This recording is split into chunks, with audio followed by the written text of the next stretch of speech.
In the winter of 1847, the workers at Millbrook Falls Textile Company made a discovery that would haunt the small industrial town of Millbrook Falls, Maine, for generations. Hidden beneath loose floorboards in the company's main warehouse, they found a collection of birth certificates, marriage licenses, and family documents that revealed a web of relationships so disturbing that the local authorities buried the evidence for over 40 years. The papers documented the systematic intermarriage of the Weatherby family, the town's founding industrial dynasty, spanning 3 generations of deliberate cousin marriages designed to consolidate power and wealth. At the center of this genealogical nightmare stood Silas Weatherby, a man who had married not 1, not 2, but 3 of his first cousins in succession, each union producing children whose fates were carefully hidden from the outside world. What the workers discovered that winter day would expose a family secret so dark that it had required the complicity of doctors, clergy, and local government officials to maintain. Before we continue with the story of Silas Weatherby and the industrial empire built on blood relations, make sure to subscribe to our channel for more dark historical mysteries, and let us know in the comments what state you're listening from. You might be surprised how many similar family secrets were buried in your own hometown's past. The documents found that day would eventually lead investigators to the Weatherby Mansion's 3rd floor, where they would uncover evidence of a practice that had been carefully concealed for decades. Millbrook Falls in the 1850s was a testament to American industrial ambition, a town that had grown from a small farming community of barely 300 souls to a thriving textile center of over 2,000 residents in just 2 decades. The transformation had been swift and absolute, driven entirely by the vision and ruthless business acumen of the Weatherby family. The town sat nestled in a valley where the Millbrook River carved its path through the Maine wilderness, providing the perfect combination of water power and transportation access that made large-scale textile manufacturing not just possible, but profitable. The Weatherby Textile Company dominated the landscape like a feudal castle, its red brick buildings stretching along both sides of the river for nearly half a mile. 4 massive mills churned out cotton cloth, wool fabric, and finished garments that were shipped as far south as Charleston and as far west as Chicago. The constant thunder of the looms created a rhythmic heartbeat that pulsed through the town from dawn until well past sunset, a mechanical symphony that had become as natural to residents as their own breathing. Silas Weatherby stood at the apex of this industrial kingdom, a man whose very presence commanded respect and increasingly fear. At 43 years old in 1854, he possessed the kind of lean, angular features that spoke of Puritan ancestry and unwavering determination. His dark hair was already streaked with premature silver, pulled back severely from a face marked by sharp cheekbones and eyes the color of winter ice. Those who worked for him learned quickly to read the subtle signs of his moods, the tightening around his eyes when productivity fell short, the barely perceptible clench of his jaw when questioned about family matters, the way his long fingers would drum against his desk when plotting his next business expansion. The Weatherby Mansion rose like a monument to industrial success on the hill overlooking the mills, a 3-story, federal-style structure built from local granite and surrounded by carefully manicured grounds that served as a buffer between the family and the working-class neighborhoods below. Its imposing facade, with its symmetrical windows and classical proportions, projected an image of respectability and permanence that few dared to question. Yet, there were details about the house that struck observant visitors as odd. Windows on the 3rd floor that were consistently shuttered, despite clear signs of habitation, indicated by lamplight, visible through cracks in the shutters during evening hours. The servants, all of whom lived in quarters attached to the main house, carried out their duties with a curious mix of efficiency and nervousness. particularly when questioned about the upper floors or the family's private affairs. The religious life of Millbrook Falls revolved around the imposing presence of the First Congregational Church, a stark white structure whose tall spire dominated the town's skyline. The Weatherby family had been instrumental in its construction and remained its most generous benefactors, a fact Reverend Josiah Holbrook never allowed his congregation to forget. The good Reverend, a thin man with intense eyes and a voice that could shake the rafters when proclaiming divine judgment, had arrived in Millbrook Falls the same year Silas took control of the textile company. The timing had proven providential for both men. Holbrook's sermons frequently touched on themes of family duty, divine providence in business success, and the importance of keeping God's chosen families pure and unified in their purpose.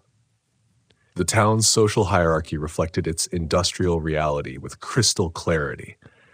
At the top sat the Weatherby family, isolated in their mansion like royalty in a castle.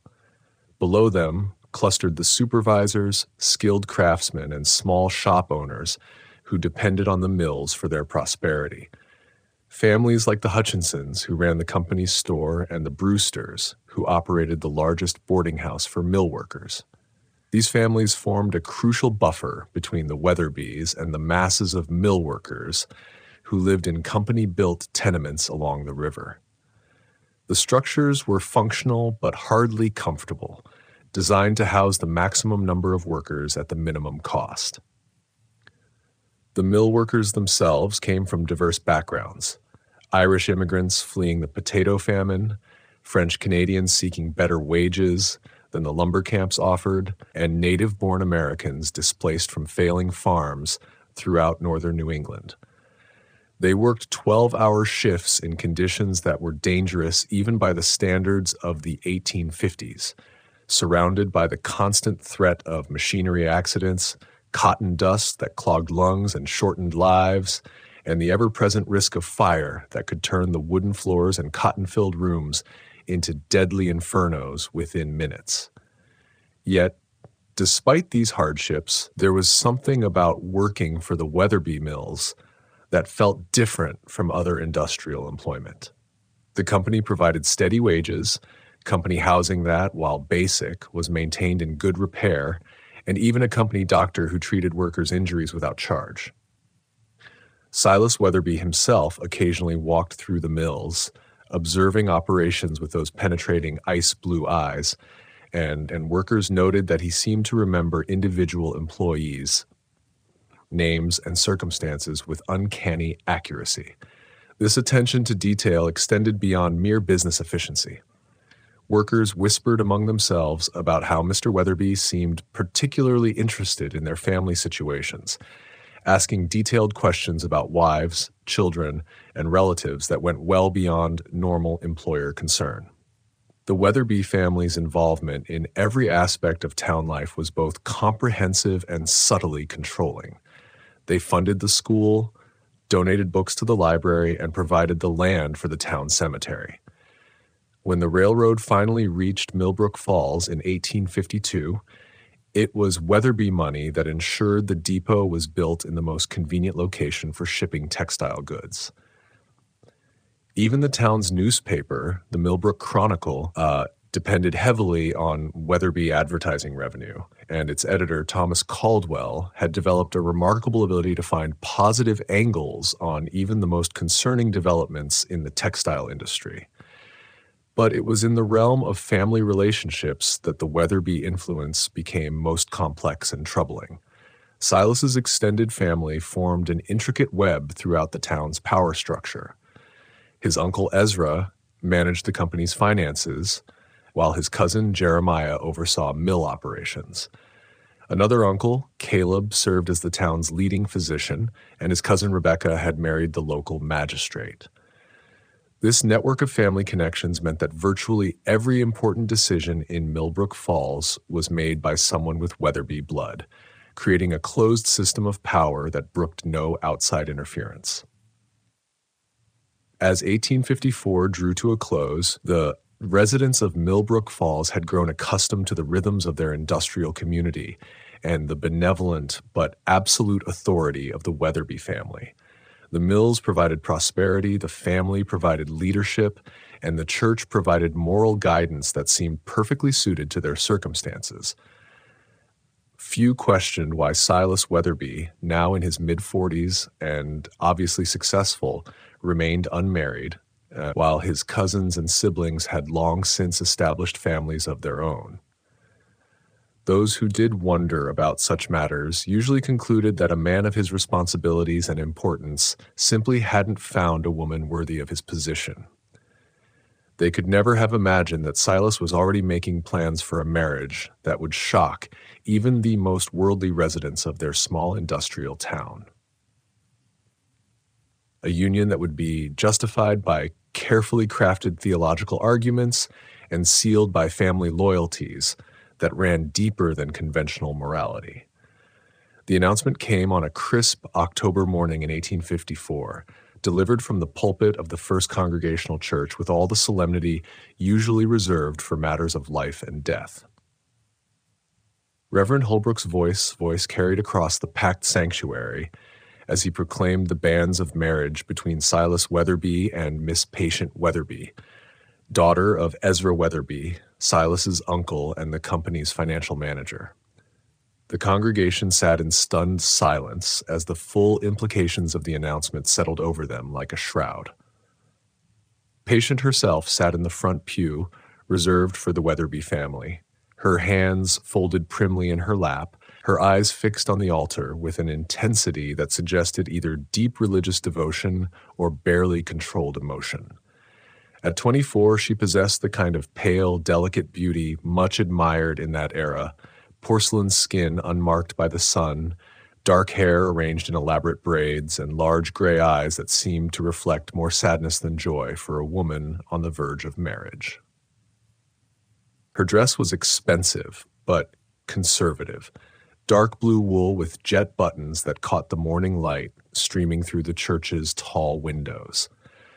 The whispers began immediately after the service ended, hushed conversations between neighbors who had known both bride and groom since childhood. But their first cousins, Mrs. Elena Hutchinson, murmured to her husband as they walked home past the millworkers' tenements. Surely that can't be proper, even if it isn't exactly forbidden by law. Her husband, William, who supervised the carding machines and understood better than most how the Weatherby family operated, placed a warning hand on her arm. "That's not our concern, Elena. Mr. Weatherby knows his own mind, and Reverend Holbrook wouldn't have announced the bans if there were any impropriety involved." But the conversations continued throughout the town. In the company store, in the boarding houses, and most dangerously among the mill workers during their brief meal breaks. The French Canadians who had grown up with Catholic teachings about consanguinity were particularly disturbed by the announcement. In Quebec, such a marriage would require special dispensation from the bishop, muttered Fep Boucard, who operated one of the large looms in Mill No. 2. And even then, it would be discouraged. The Irish workers, many of whom had fled poverty so desperate that they had little patience for moral niceties, were more pragmatic in their concerns. "It's the children you have to worry about," observed Bridget Alley, one of the few women who worked directly with the machinery rather than in the company boarding houses. "My grandmother always said that when cousins marry, the children suffer God's displeasure. Weak minds, twisted bodies, the sins of the parents visited upon the children." These conversations might have remained nothing more than gossip, if not for the intervention of Dr. Marcus Penfield, a physician who had recently arrived in Millbrook Falls from Boston to establish a practice independent of the Weatherby family's influence. Dr. Penfield was a young man barely 30, but he had studied at Harvard Medical School and brought with him the latest understanding of heredity and family medicine. When he learned of the planned marriage, he felt compelled to speak with Silas privately. The meeting took place in Silas's office on the second floor of the Maine Mill building, a spartanly furnished room dominated by a massive oak desk and walls lined with ledger books that documented every aspect of the company's operations. Dr. Penfield had rehearsed his arguments carefully, drawing on both medical knowledge and moral reasoning, but he found himself increasingly unsettled by Silas's calm reaction to his concerns. "Dr. Penfield," Silas said, his voice carrying the patient tone of a man explaining simple concepts to a child. "I appreciate your concern for my family's welfare, but I fear you may be operating under some misconceptions about both the medical and moral aspects of cousin marriage. Have you perhaps discussed this matter with my uncle Caleb? Dr. Caleb Weatherby has been practicing medicine in this region for over 20 years, and I believe you'll find his views on the subject quite different from your own." The younger physician shifted uncomfortably in his chair.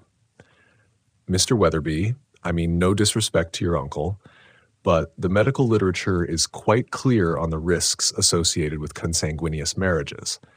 The likelihood of hereditary defects increases significantly when parents share too much family similarity." "Yes," Silas interrupted smoothly, "but you're assuming facts about my family that you simply don't possess. The Weatherby lineage is remarkably free from the kind of hereditary weaknesses you're describing.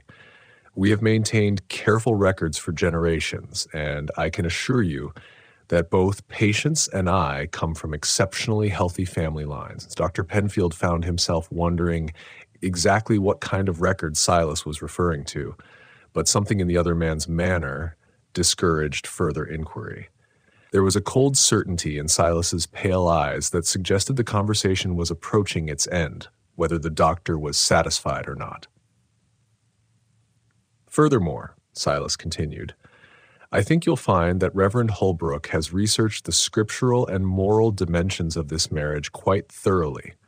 The Bible contains numerous examples of cousin marriages that were not only acceptable, but specifically blessed by God. Abraham married his half-sister, Isaac married his second cousin Rebekah, and Jacob married sisters who were also his cousins. If such unions were acceptable to the patriarchs, I hardly think we need concern ourselves with the prejudices of modern society." The theological argument was one for which Dr. Penfield had no ready response, but he felt compelled to make one final attempt. "Mr. Weatherby, even setting aside medical and religious concerns, surely you must consider the social implications. The workers are already talking." Silas's expression hardened almost imperceptibly. "Dr. Penfield, I would suggest that you focus your attention on medical matters and leave social concerns to those of us who understand this community's needs. The workers' opinions on my personal affairs are not relevant to anyone's well-being, least of all their own. They would be better served concentrating on their duties rather than speculating about matters that don't concern them." The dismissal was clear, and Dr. Penfield found himself walking back through the town center with more questions than answers. As he passed the company store, he noticed groups of workers huddled in conversation, their voices dropping to whispers when they saw him approaching. The announcement of Silas's engagement had clearly become the dominant topic of conversation throughout Millbrook Falls, and the young doctor sensed that the community was divided between those who accepted Weatherby family decisions without question and those who found the marriage deeply disturbing. That evening, Dr. Penfield made a decision that would later prove to have far-reaching consequences. He began keeping a private journal documenting his observations about the Weatherby family and their influence over Millbrook Falls. His first entry, dated October 15, 1854, included detailed notes about his conversation with Silas and his growing suspicions that the textile magnate's marriage to his cousin was part of a larger pattern of family behavior that had been carefully concealed from outside scrutiny. The wedding took place 3 weeks later on a cold November morning when the first snow of the season was beginning to dust the hills around Millbrook Falls. The ceremony was held in the First Congregational Church with Reverend Holbrook officiating and the entire Weatherby family in attendance. Patience wore her mother's wedding dress, altered to fit her smaller frame, and carried a bouquet of late-season chrysanthemums that had been carefully preserved in the church's cold vestry. What struck many observers as odd was the subdued nature of the celebration. While weddings in Millbrook Falls were typically joyous community events with music, dancing, and festivities that lasted well into the evening, the Weatherby wedding was marked by formal politeness and an almost funereal solemnity. The reception, held in the mansion's main parlor, was attended only by immediate family members and a few selected community leaders. The mill workers, who had been given the afternoon off in honor of their employer's wedding, gathered in small groups throughout the town, but none were invited to participate in the actual celebration. Dr. Penfield, observing from a respectful distance, noted in his journal that night, "The bride appeared pale and withdrawn throughout the ceremony, speaking her vows in a voice so soft that many in the congregation could barely hear her responses. The groom, by contrast, seemed remarkably composed and confident, as though the marriage were a business transaction he had successfully concluded rather than a romantic union." Most disturbing was the reaction of the extended family. While they were present and participated appropriately, there was an undercurrent of tension that suggested this marriage, while not unexpected, was viewed with considerable apprehension by those who knew the family best. The newly married couple departed immediately after the reception for a brief honeymoon trip to Portland, leaving behind a community that was still struggling to process what they had witnessed.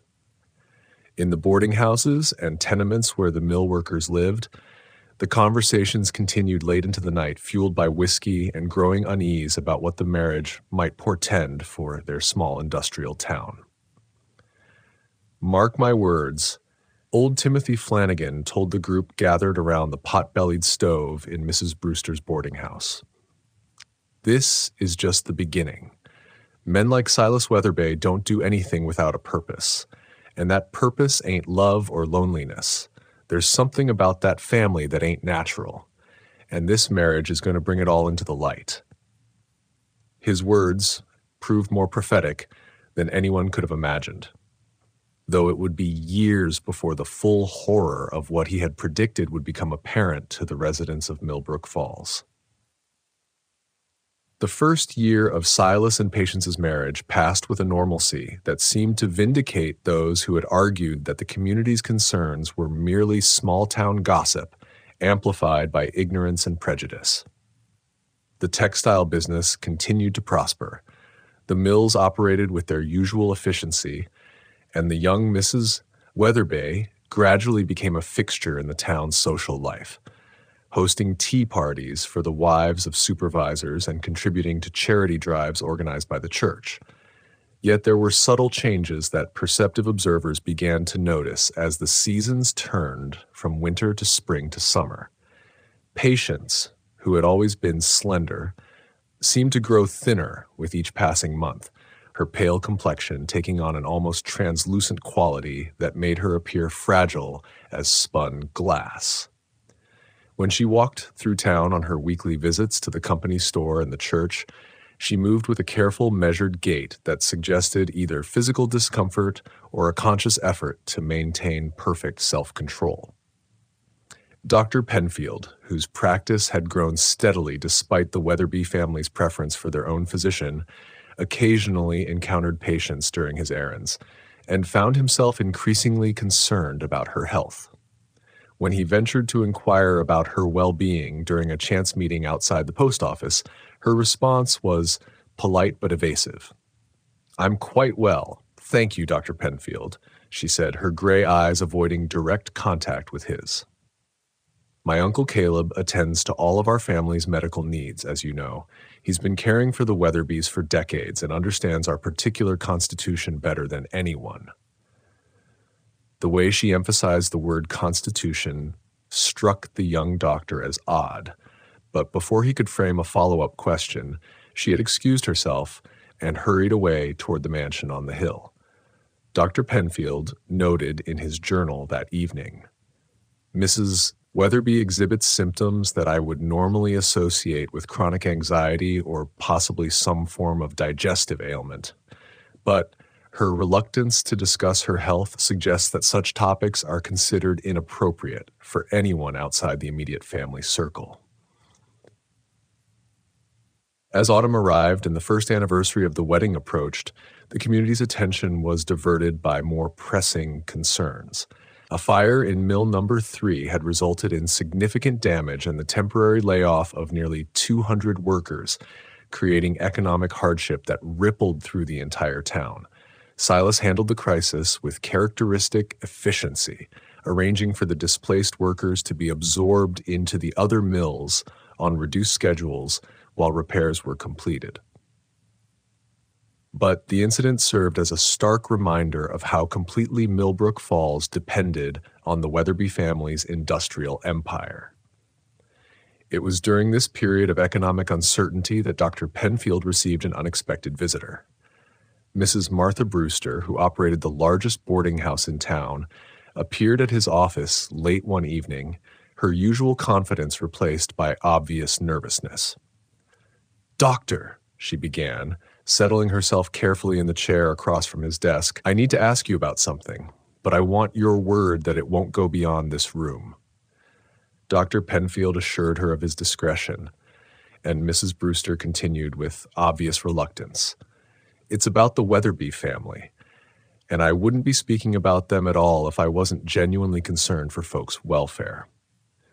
You see, I've been running this boarding house for nigh on 15 years now. And in that time, I've housed probably 300 different mill workers. I've seen all kinds come and go, honest folks, troublemakers, drunkards, and saints. But lately, I've been noticing something that doesn't sit right with me." She paused as though gathering courage to continue.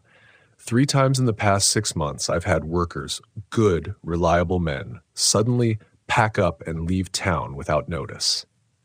Now, that's not unusual by itself. Mill work is hard, and men sometimes decide they've had enough and move on. But all 3 of these fellows left right after they'd been asking questions about the Weatherby family." Dr. Penfield leaned forward with interest. "What kind of questions?" "Different things, but all touching on family matters. Old Pete Kowalski, who worked in the dye house, had been wondering aloud why Mr. Silas married his cousin when there were plenty of unmarried ladies in town who would have been honored by his attention. Jimmy Sullivan from the carding room had been making jokes about how the Weatherby family tree didn't have many branches. And most recently, there was Tom Mitchell, who had been here almost 2 years and was thinking about bringing his wife and children up from Boston. Mrs. Brewster's voice dropped to almost a whisper. Tom had been asking around about schooling for his children, and someone had mentioned that the Weatherby family kept their own children at home rather than sending them to the town school. Tom thought that was curious and started wondering what they might be trying to hide. 2 days after he mentioned this to a few of his friends, Mr. Jeremiah Weatherby called him into the office and told him his position was being eliminated due to improvements in machinery. "That seems like it could be a coincidence," Dr. Penfield observed, though his tone suggested he didn't entirely believe it himself. "Maybe," Mrs. Brewster agreed. "But here's what troubles me most. All 3 men left town the very night they were dismissed, and all 3 left behind personal belongings that would have been valuable to working men: tools, warm clothing, books. It's as though they were in such a hurry to leave that they couldn't take the time to pack properly." Dr. Penfield made careful notes as Mrs. Brewster spoke, and after she left, he found himself staring out his office window at the Weatherby mansion on the hill. Lights glowed in the first and second floor windows, but the third floor remained dark, its shuttered windows offering no clue to what might lie behind them. The following morning brought news that would transform the community's whispered speculations into something approaching genuine fear. Patience Weatherby had suffered what Dr. Caleb Weatherby described as a nervous collapse and had been confined to her bed under strict medical supervision. No details were provided about the nature of her illness, but the fact that she had not been seen in public for several weeks had already prompted considerable speculation among the townspeople. More disturbing was the announcement that came later that same week. Silas Weatherby would be marrying again, this time to his cousin, Prudence Weatherby, daughter of his uncle Caleb.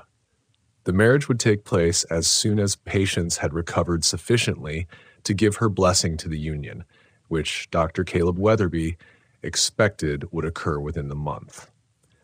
The announcement struck the community like a physical blow. Even those who had reluctantly accepted Silas's first marriage to a cousin found themselves horrified by the prospect of a second such union, particularly while his first wife lay ill in the mansion on the hill. Reverend Holbrook's explanation, delivered from the pulpit the following Sunday, only deepened the community's unease.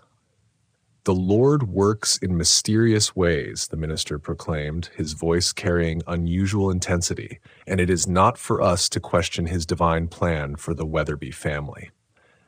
Brother Silas has been called to carry a special burden in this community, to me providing employment and stability for hundreds of families, and the Lord has seen fit to provide him with helpmates who share his blood and understand his sacred responsibilities. Those who would criticize such arrangements reveal their own lack of faith in God's providence." Dr. Penfield, sitting in his usual pew near the back of the church, noted that Reverend Holbrook's sermons seemed less like a religious message and more like a carefully crafted justification for decisions that had already been made.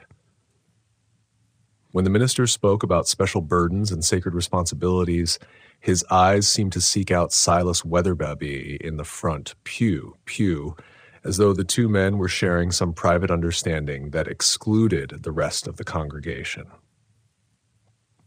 After the service, Dr. Penfield made a decision that would prove to have far-reaching consequences for everyone involved. He approached Silas directly as the textile magnate was walking toward his carriage and requested a private meeting to discuss Patience's medical condition. "Mr. Weatherby," the young doctor said, "I understand that your wife is under your uncle's care, but I wonder if a second medical opinion might be beneficial. I've had some experience with nervous disorders." Silas turned to face him with an expression that was perfectly polite and absolutely cold. "Dr. Penfield, I appreciate your concern, but my wife's health is a private family matter that will be handled within the family as is appropriate. I'm sure you understand that a woman in Patience's delicate condition requires the care of a physician who has known her since childhood and understands the particular sensitivities of our family line." The phrase "particular sensitivities" struck Dr. Penfield as oddly ominous. But before he could respond, Silas had climbed into his carriage and driven away, leaving the young doctor standing in the church parking area with a growing sense that Millbrook Falls was hiding secrets far darker than a simple case of cousin marriage. That night, Dr. Penfield made the most detailed entry yet in his private journal. "I am beginning to suspect that the Weatherby family's preference for intermarriage is not merely a matter of keeping wealth concentrated within the family as I initially assumed. There appears to be something about their bloodline that requires careful management, something that would be obvious to any outside physician but can be concealed by a family doctor who shares their interests. The question that haunts me is whether Patience's illness is the result of her marriage to Silas, or whether she was chosen as his bride precisely because she was expected to develop such symptoms. Within 2 weeks, the community learned that Patience Weatherby had died quietly in her sleep, attended only by Dr. Caleb Weatherby and her immediate family. The funeral was held 3 days later, a small private ceremony that excluded everyone except blood relatives and a few selected community leaders. Silas appeared appropriately grief-stricken, dressed in black from head to toe, but observers noted that his sorrow seemed more theatrical than genuine. Just 36 hours after Patience was buried in the Weatherby family plot in Millbrook Falls Cemetery, Silas married Prudence Weatherbay in a ceremony so private that most of the town only learned about it after the fact. This second cousin marriage, conducted with indecent haste after the death of his first wife, finally pushed the community's tolerance beyond its breaking point.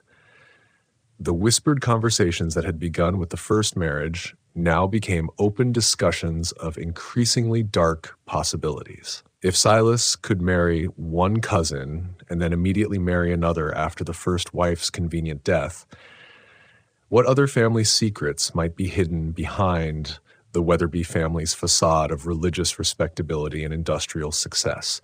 The marriage to Prudence marked the beginning of what the townspeople would later refer to as the dark years in Millbrook Falls, though at the time the changes were subtle enough that they crept up on the community like fog rolling in from the coast. Prudence herself seemed an unlikely figure to inspire fear. At 26, she was 3 years older than Patience had been, with auburn hair and green eyes that gave her a more vibrant appearance than her predecessor.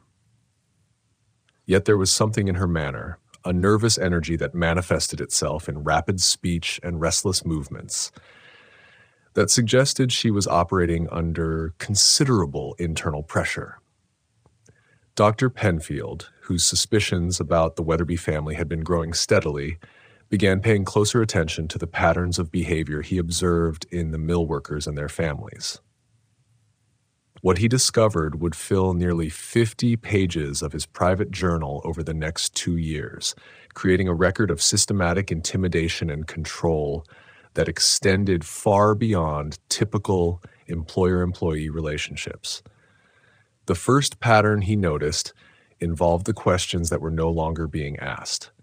In the months following Silas's second marriage, conversations about the Weatherby family gradually disappeared from the boarding houses, the company store, and even the church social event. It wasn't that people had stopped being curious.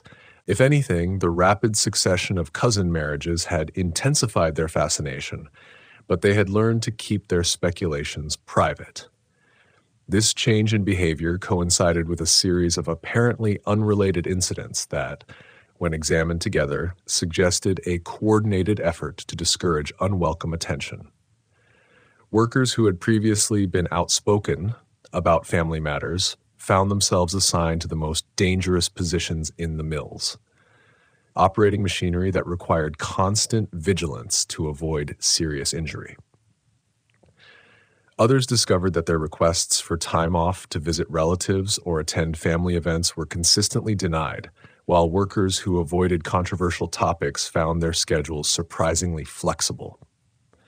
The most effective form of pressure, however, involved the company housing that sheltered nearly 2/3 of the mill workers and their families.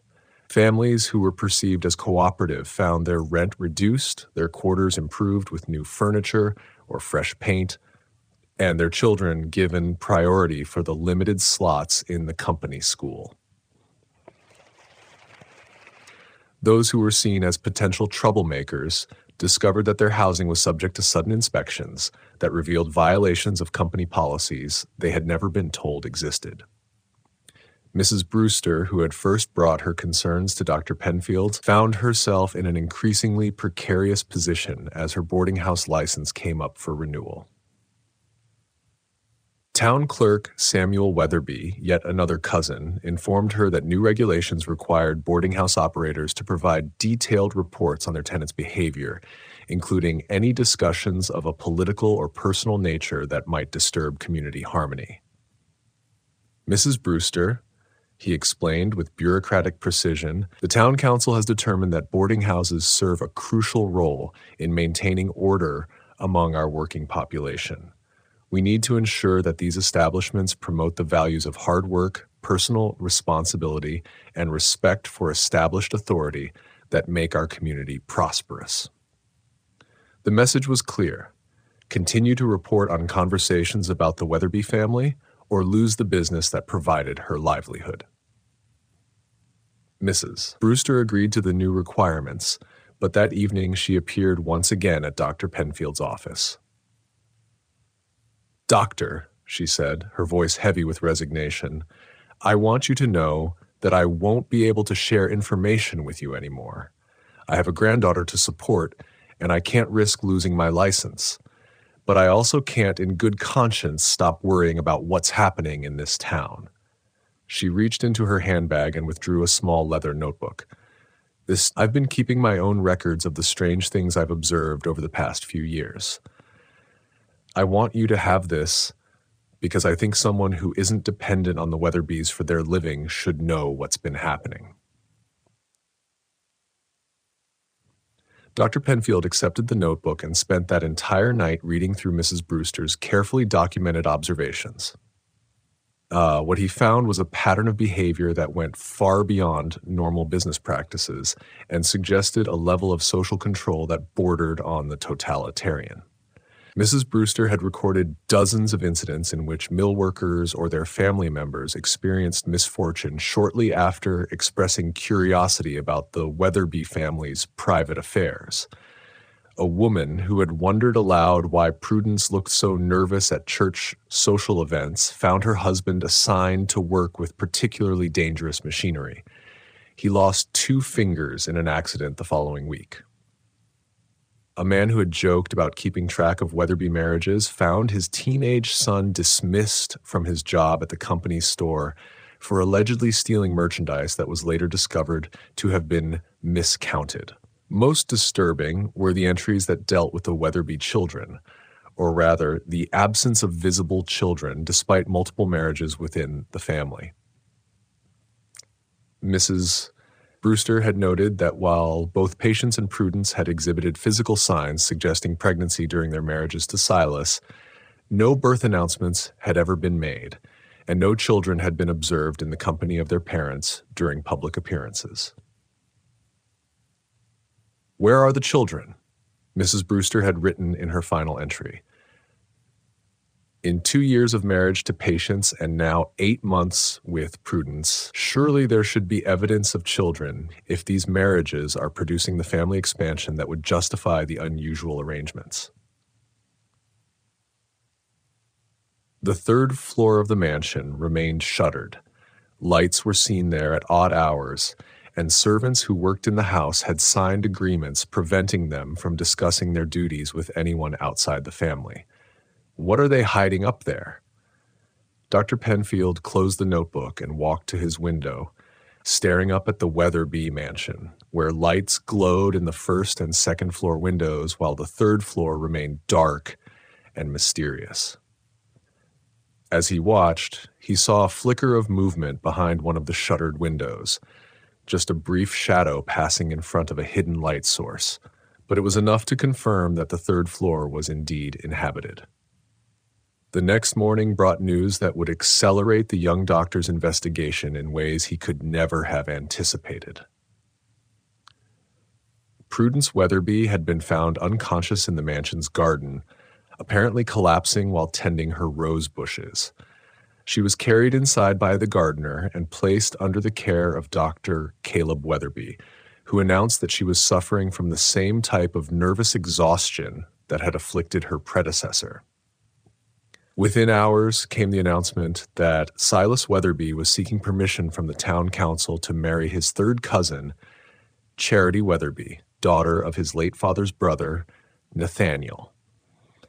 The speed of this announcement, made while Prudence lay unconscious in the mansion, shocked even those community members who had grown accustomed to the family's unusual marriage practices.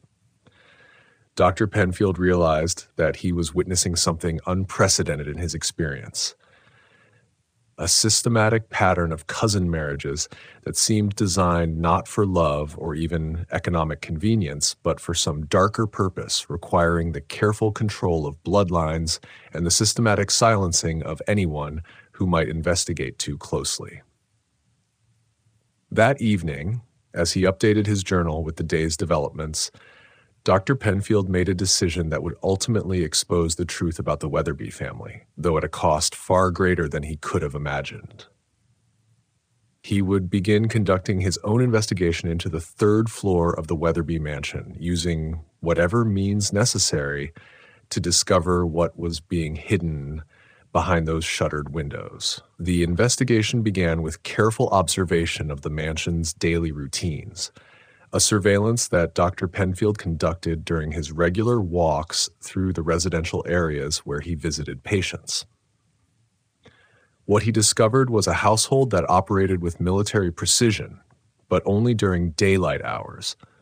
After sunset, the patterns changed dramatically. During the day, servants moved through their duties with the efficiency of a well-trained staff, tending to the grounds, managing deliveries, and maintaining the mansion's imposing facade. But as darkness fell, Dr. Penfield noticed that certain servants, always the same 3 women, would enter the house through a side door and climb the servant staircase that led directly to the 3rd floor. They carried with them items that struck the observant physician as medically significant: basins of water, clean linens, and bottles that appeared to contain medicines or tonics. More revealing were the sounds that occasionally drifted from the shuttered windows during the quiet hours after midnight. Dr. Penfield, conducting his surveillance from the shadow of the carriage house that served the town's wealthiest families, heard what could only be described as crying. Not the brief weeping of adult sorrow, but the sustained, exhausted crying of children in distress. The breakthrough in his investigation came from an unexpected source. Mary Catherine O'Brien, an Irish immigrant who had been hired as a temporary servant during Prudence's illness. Mary Catherine was young, barely 18, and possessed the kind of sharp intelligence that made her naturally curious about her surroundings. More importantly, she had not yet learned the importance of maintaining silence about Weatherby family affairs. She approached Dr. Penfield after Sunday services, waiting until the crowd had dispersed before speaking in urgent, hushed tones. "Doctor, I need to speak with someone about what I've seen in that house, and you're the only person in this town who isn't related to the Weatherbys or dependent on them for everything." Dr. Penfield arranged to meet with Mary Catherine that evening in his office, where she provided testimony that confirmed his worst suspicions and revealed horrors that went beyond anything he had imagined. "The 3rd floor," Mary Catherine began, her hands trembling as she spoke. "It's not empty like everyone thinks. There are 6 rooms up there, all of them occupied. And what's in those rooms? Doctor, I've seen things that will haunt me for the rest of my life."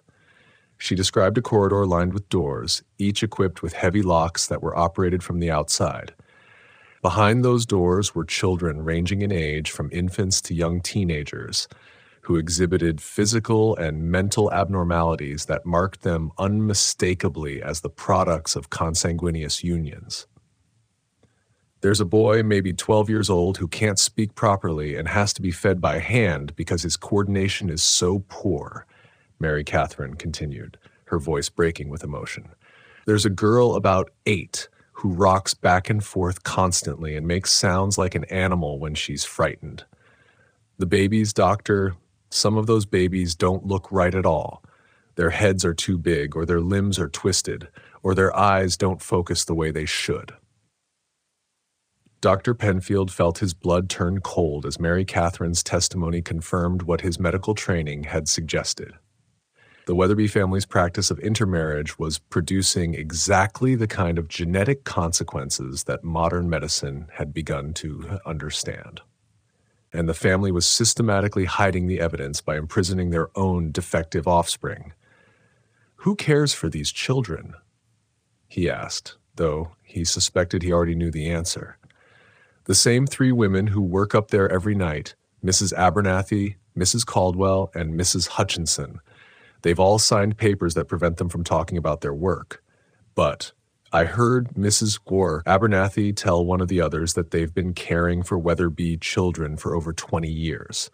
Doctor, that means this has been going on since long before Mr. Silas started marrying his cousins." The implications hit Dr. Penfield like a physical blow. The current generation's practice of cousin marriage was not an aberration, but the continuation of a family tradition that had been producing hidden victims for decades.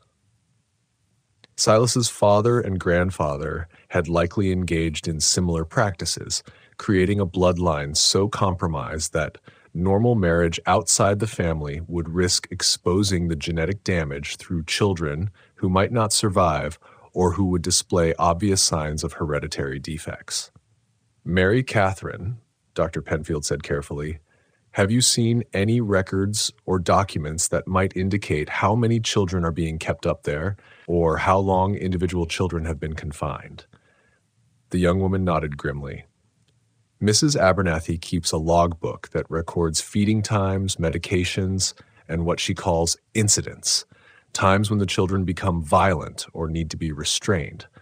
I managed to look at it briefly. And doctor, there are entries going back 15 years. Some children are listed as deceased with dates, but others just have entries that stop suddenly without explanation. Dr. Penfield realized that he was looking at evidence of not just genetic manipulation and child imprisonment, but quite possibly murder. Children whose disabilities made them too difficult to manage, or whose conditions deteriorated beyond the family's ability to hide them, were simply eliminated. Their deaths recorded in a servant's logbook with the same clinical detachment used for recording meals or laundry. Just when it seemed they had seen it all, the horror in Millbrook Falls deepened. There's more, Mary Catherine continued, and Dr. Penfield braced himself for additional revelations. Mr. Silas visits the third floor every evening at exactly 9. He walks through each room, examining the children like a farmer checking livestock. He makes notes in a separate book, a leather-bound journal that he keeps locked in a safe in his study. And doctor, when he looks at those children, there's no emotion in his face at all. No love, no sorrow, no guilt. It's like he's conducting some kind of scientific experiment. The young woman's description painted a picture of systematic cruelty that went beyond neglect or even abuse. Silas Weatherby was treating his own offspring as experimental subjects, documenting the effects of inbreeding with the dispassionate interest of a researcher studying laboratory animals. What about his wives? Dr. Penfield asked. Did Patience or Prudence know about the children?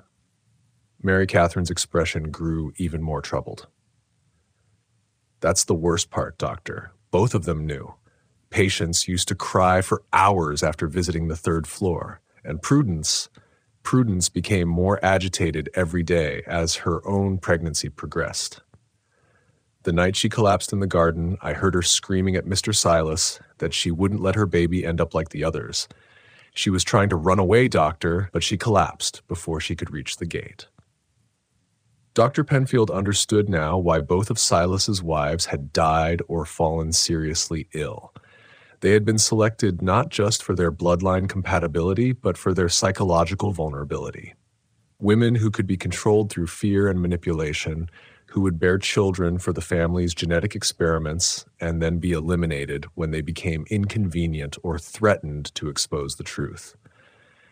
The young doctor faced a moral crisis that would define the rest of his life.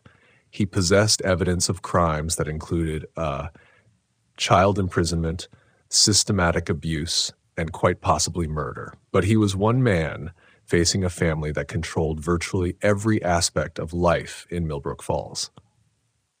The Weatherbys owned the mills that provided employment for most of the town, controlled the local government through family connections, and had the backing of the church through Reverend Holbrook's theological justifications. Moreover, any attempt to expose the truth would require convincing outside authorities to investigate a prominent family based on the testimony of a young Irish servant girl and a recently arrived doctor who had no standing in the community. The legal system in 1850s Maine was not designed to protect the powerless from the powerful, especially when the powerful had carefully constructed a facade of religious respectability and community leadership. But Dr. Penfield also understood that silence would make him complicit in ongoing atrocities. Every day that passed meant another day of suffering for the imprisoned children, and every month brought the possibility that Silas would eliminate witnesses or destroy evidence that could lead to justice. As he walked Mary Catherine to the door of his office, Dr. Penfield made a decision that would ultimately cost him everything, but would also ensure that the truth about the Weatherby family would eventually come to light. "Mary Catherine," he said, "I want you to continue working at the mansion, but I want you to be very careful about what you say and do. Don't let anyone suspect that you've spoken to me, and don't take any risks to gather additional information. I'm going to find a way to expose what's happening up there, but it's going to take time and planning." The young woman nodded, but her next words chilled him to the bone. "Doctor, I don't think we have much time. Mrs. Abernathy mentioned that Mr. Silas is planning to make changes after his marriage to Miss Charity. She said something about cleaning house and making sure there are no loose ends that could cause problems for the new generation." Dr. Penfield realized that Silas's planned third marriage was not just another step in his pattern of cousin marriages, but potentially the culmination of decades of genetic experimentation. The textile magnate was preparing to eliminate the evidence of his family's crimes, which meant that the imprisoned children were in immediate danger of being murdered to protect the family's secrets. As Mary Catherine disappeared into the darkness, Dr. Penfield returned to his office and began writing what he knew might be his final journal entry. If his investigation was discovered before he could expose the truth, he wanted to leave behind a record that would eventually lead to justice, even if he himself did not survive to see it. The plan Dr. Penfield devised was desperate, dangerous, and entirely dependent on timing that would require both courage and extraordinary luck. He would need to gain access to the Weatherby mansion's third floor during the confusion surrounding Silas's wedding to Charity, document the conditions he found there with written testimony and physical evidence, and then get that evidence into the hands of state authorities before the family could silence him permanently. The wedding was scheduled for December 15th, 1856, exactly 2 years and 1 month after Silas's marriage to Patience. Prudence had died 3 weeks earlier, her death attributed by Dr. Caleb Weatherby to complications arising from nervous exhaustion and constitutional weakness, medical language that concealed what Mary Catherine had privately described as the physical and mental breakdown of a woman who could no longer endure the horror of her situation. Charity Weatherby, the intended third bride, presented a different challenge for the family's marriage strategy. At 31, she was older than her predecessors and had never married, which led to whispered speculation that she might be more difficult to control than her younger cousins had been. She was also known to possess a sharp intelligence and strong will that had made her valuable as an administrator in the family's business operations, but might make her resistant to the psychological manipulation that had characterized Silas's previous marriages. Dr. Penfield's access to the mansion would come through a medical emergency that he intended to create through careful timing and Mary Catherine's assistance. On the evening of December 14th, during the pre-wedding reception for family members and select community leaders, Mary Catherine would administer an emetic to several of the guests, creating symptoms that would require immediate medical attention and justify Dr. Penfield's presence in the house. While treating the food poisoning victims, Dr. Penfield would slip away to the third floor, document what he found there with a small camera he had purchased in Portland, one of the new devices that used glass plates to create permanent images, and gather physical evidence that could be used to support criminal charges. Mary Catherine would serve as his lookout, using a system of signals to warn him if anyone approached the third floor. The plan began to unfold exactly as anticipated.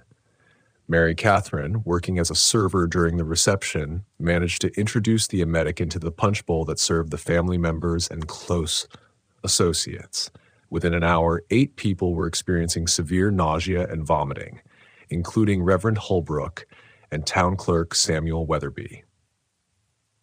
Dr. Caleb Weatherby, who was 73 years old and had been drinking heavily during the evening, was in no condition to handle multiple medical emergencies simultaneously. Silas, faced with the prospect of having his wedding disrupted by a medical crisis that might reflect poorly on the family's reputation, reluctantly agreed to allow Dr. Penfield to assist with treating the affected guests. As Dr. Penfield worked to stabilize his patients with treatments that were more theatrical than necessary, Mary Catherine appeared at his side with the news that one of the third-floor children was experiencing what appeared to be a seizure and might require immediate medical attention. "Doctor," she said loudly enough for Silas to hear, "Mrs. Abernathy says there's a child upstairs who's having some kind of fit. She's asking if you could take a look since Dr. Caleb is indisposed." Silas's reaction was immediate and telling. His face went completely white, and his eyes darted toward the staircase as though he were calculating whether he could reach the third floor before Dr. Penfield could see what was there.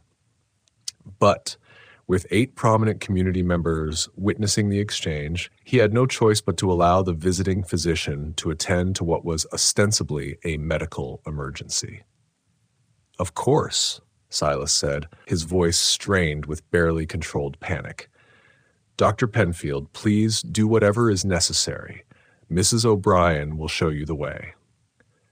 Later, the climb to the third floor felt like an ascent into hell itself. As Dr. Penfield followed Mary Catherine up the narrow servant staircase, the sounds that had occasionally drifted from the shuttered windows became a cacophony of human suffering that grew louder with each step.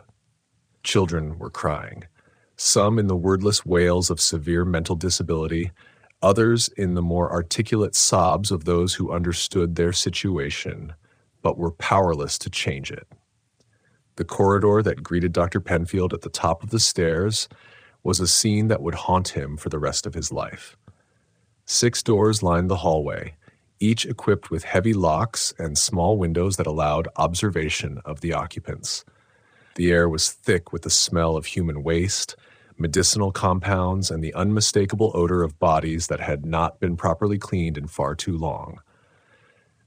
Mrs. Abernathy, a woman in her 60s who had clearly been hardened by years of managing this human nightmare, greeted Dr. Penfield with professional detachment.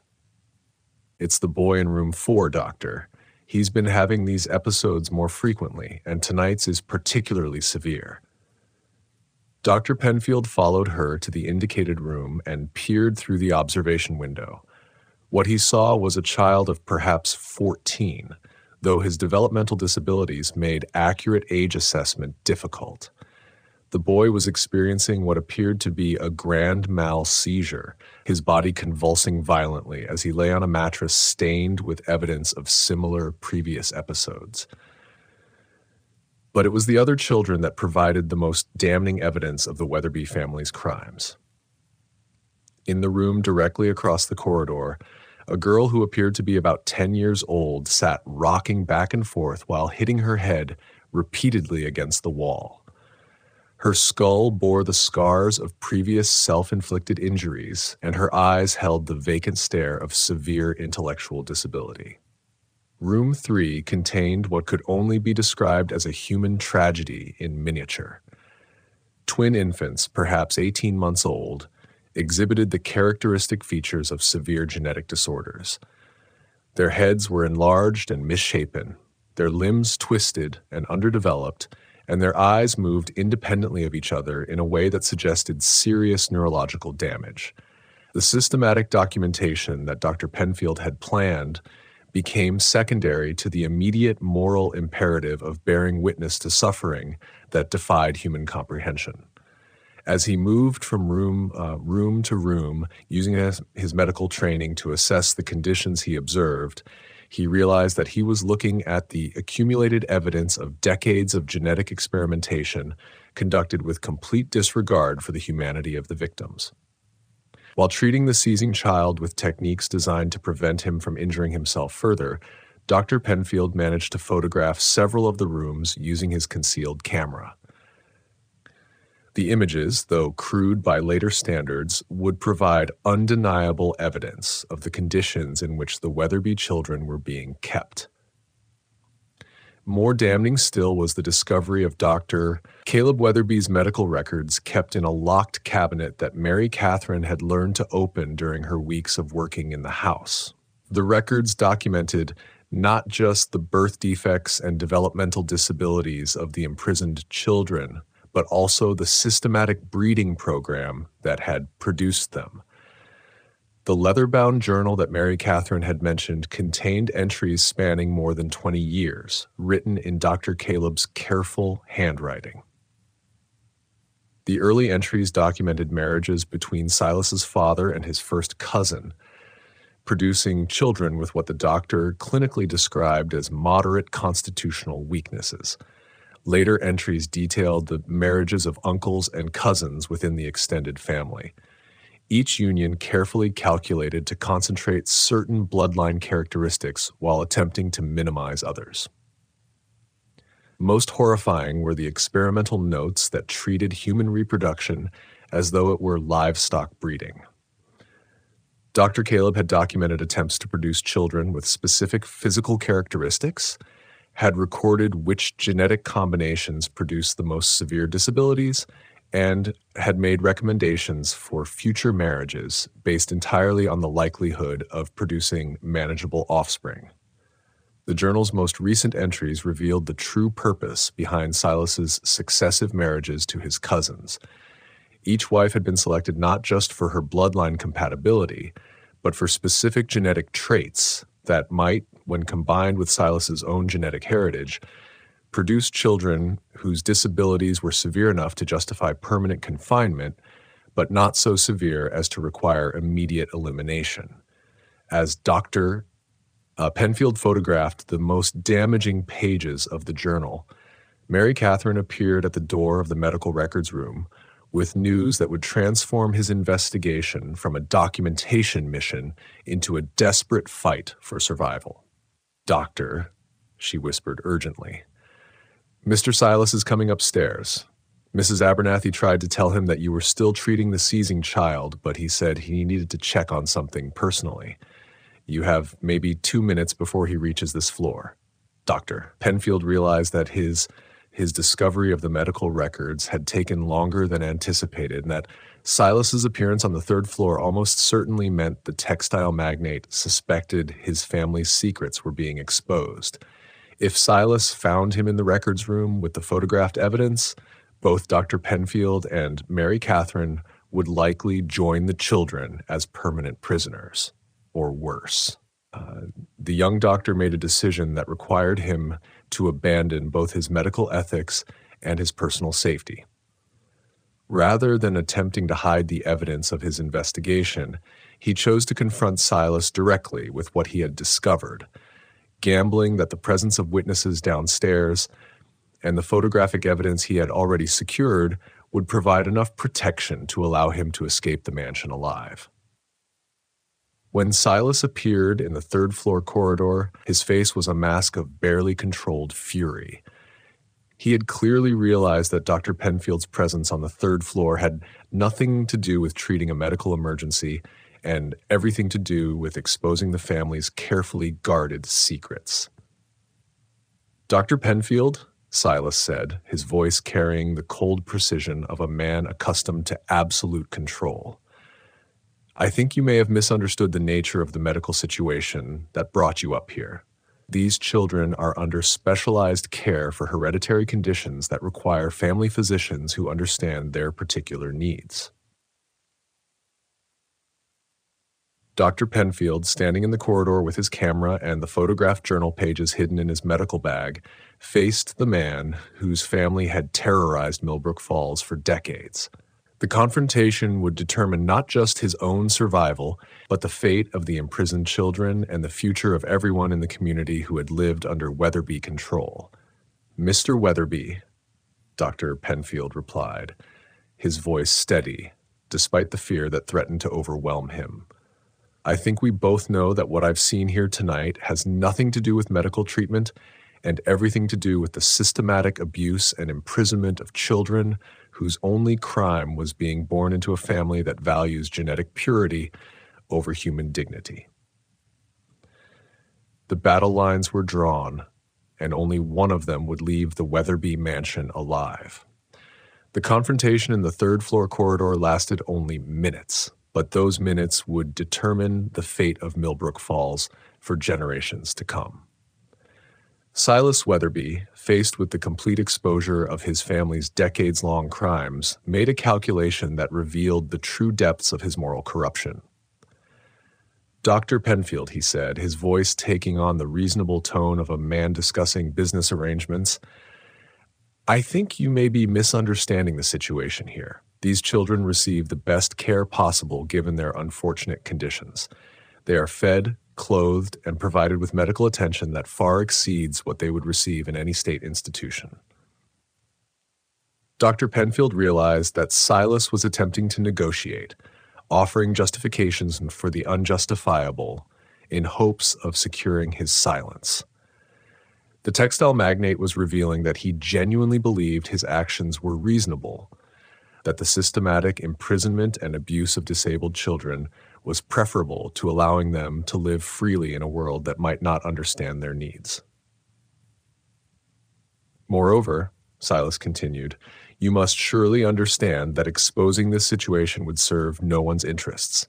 These children cannot be helped by outside intervention, and their existence would only cause scandal and distress for the many families in this community who depend on the textile mills for their survival.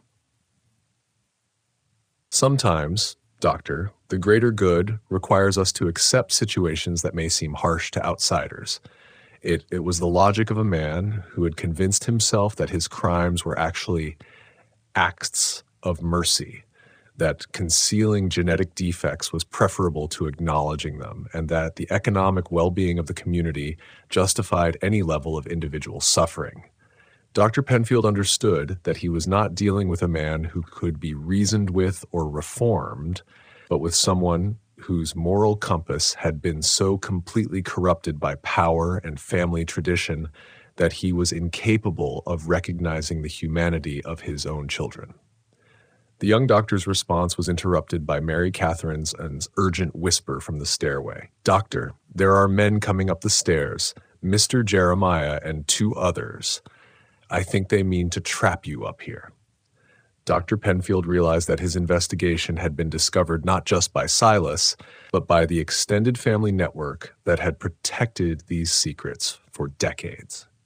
His only chance of survival lay in immediate escape, but more importantly, in ensuring that the evidence he had gathered would reach authorities, even if he himself did not survive the night.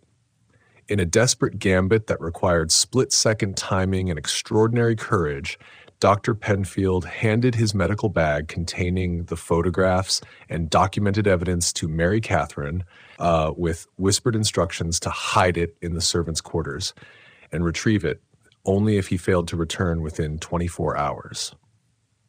If something happens to me, he told her, take that bag to the state capitol and find someone in the Attorney General's office. Tell them everything you've seen and make sure they understand that children are dying while politicians decide whether to investigate. The confrontation that followed was brief and decisive.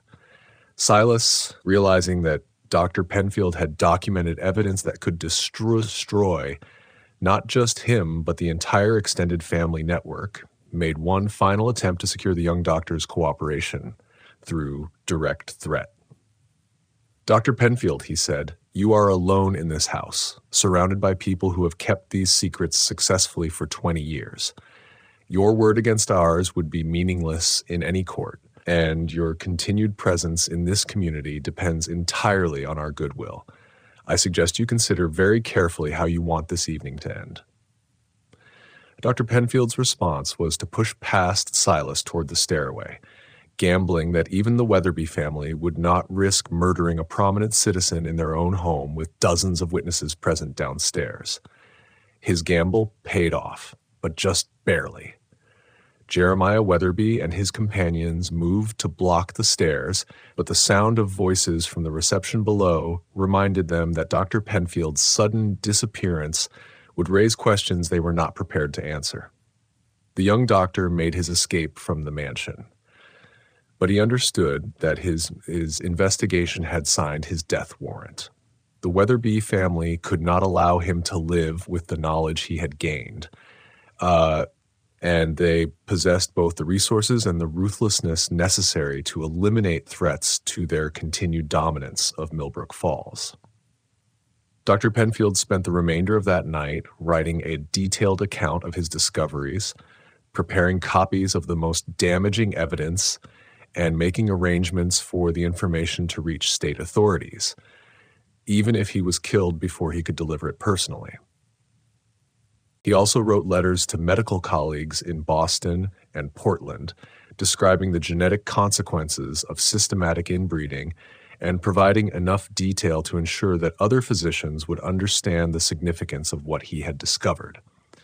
The end came 3 days later, on December 18th, 1856, in what was officially recorded as a tragic accident. Dr. Penfield was found dead in the Millbrook River, apparently having slipped on the icy rocks while making a house call during a winter storm. His body showed evidence of drowning, and the official investigation concluded that he had lost his footing in the darkness and been swept away by the current. But Mary Catherine O'Brien knew better. She had seen the men who followed Dr. Penfield when he left his office that final evening, and she had heard the sounds of a struggle near the river bridge. More importantly, she had hidden his medical bag exactly as he had instructed, and she understood that his death made her the only living witness to crimes that demanded justice. 2 weeks after Dr. Penfield's funeral, Mary Catherine made the dangerous journey to Augusta, carrying with her the photographic evidence and documented testimony that would finally expose the truth about the Weatherby family.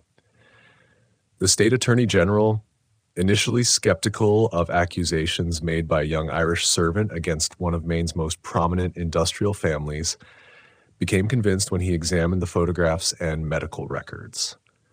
The raid on the Weatherby mansion took place on February 14, 1857, conducted by state officials accompanied by physicians from the Maine State Hospital and representatives of the newly formed Society for the Prevention of Cruelty to Children. What they found exceeded even Dr. Penfield's documented descriptions in its horror and scope. The third floor contained not 6 but 8 rooms, 2 of which had been hastily emptied in the weeks following Dr. Penfield's death. The remaining children, ranging in age from infancy to adolescence, were in various stages of malnutrition, illness, and psychological breakdown. The medical examination conducted by the state physicians confirmed that all of the children showed evidence of severe genetic disorders consistent with multi-generational inbreeding, and several showed signs of deliberate neglect or abuse. More damning was the discovery of Dr. Caleb Weatherby's complete records, which documented not just the breeding program, but also the systematic elimination of children whose conditions became too difficult to manage. The journal contained entries describing the deaths of at least 12 children over a 20-year period, deaths that had been attributed to natural causes, but which the medical evidence suggested were the result of deliberate neglect or active euthanasia.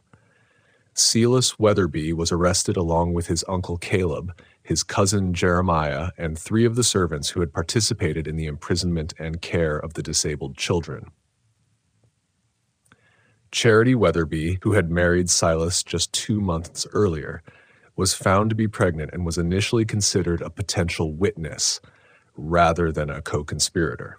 However, testimony from Mary Catherine and other servants revealed that she had been fully aware of the third-floor situation and had agreed to the marriage specifically because she supported the family's genetic experimentation goals. The trial that followed became one of the most sensational criminal cases in Maine's history, attracting newspaper attention from as far away as New York and Boston. The evidence presented by the state included Dr. Penfield's photographs, Mary Catherine's testimony, and the medical records that documented decades of systematic abuse. Defense attorneys argued that the family had been providing the best possible care for children whose disabilities made normal life impossible.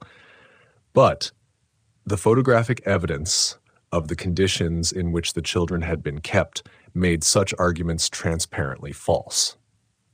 Silas Weatherby was convicted of conspiracy to commit child abuse, kidnapping, and accessory to murder in the deaths of the children whose elimination had been documented in Dr. Caleb's journal. He was sentenced to life imprisonment at the Maine State Prison, where he died in 1863, reportedly still maintaining that his actions had been justified by the need to protect both his family and the community from the scandal of acknowledging genetic defects. Dr. Caleb Weatherby, whose medical records provided the most damning evidence against the family, was convicted of multiple counts of murder in addition to the abuse and conspiracy charges. At 74, he was the oldest person ever sentenced to death in Maine, though he died in prison of natural causes before the execution could be carried out. The textile mills were sold to pay for the children's medical care and the legal costs associated with the prosecution. Millbrook Falls, deprived of its primary industry and forever associated with one of the most horrific family crimes in American history, gradually declined from a thriving industrial town to a nearly abandoned village. Many of the mill workers relocated to other textile centers, while those who remained found employment in logging or subsistence farming. The Weatherby mansion was abandoned and eventually demolished, though local residents reported that it remained uninhabitable even before its destruction due to the sounds of children crying that continued to emanate from the third floor long after the last of the victims had been removed to proper medical care. Mary Catherine O'Brien, whose courage had been essential to exposing the truth, was relocated to Boston with financial assistance from the state of Maine and support from Dr. Penfield's medical colleagues, who recognized her crucial role in bringing justice to the victims. She eventually married and raised a family of her own, but she never spoke publicly about her experiences in the Weatherby mansion beyond the testimony she provided during the trial. The surviving Weatherby children were placed in state institutions where they received proper medical care, though the severity of their conditions meant that most did not survive to adulthood. The youngest, who had suffered the least severe genetic damage, was eventually adopted by a family in Portland and reportedly lived a relatively normal life, though the genetic consequences of his heritage were passed on to his own children in ways that would only be fully understood by later generations of medical researchers. The case became a landmark in the development of child protection laws and contributed to growing awareness of the genetic risks associated with consanguineous marriage. Medical schools throughout New England used Dr. Penfield's documented evidence and Mary Catherine's testimony as teaching materials for courses on heredity and family medicine, ensuring that future physicians would be better equipped to recognize and address similar situations. This mystery shows us how power, when combined with moral corruption and community silence, can enable atrocities that persist for generations until someone with courage chooses to expose the truth, regardless of personal cost. What do you think of this story? Do you believe everything was revealed about the Weatherby family's crimes, or might there be other secrets that died with Silas in that prison cell? Leave your comment below. If you enjoyed this tale and want more horror stories like this, subscribe, hit the notification bell, and share with someone who loves mysteries. See you in the next video.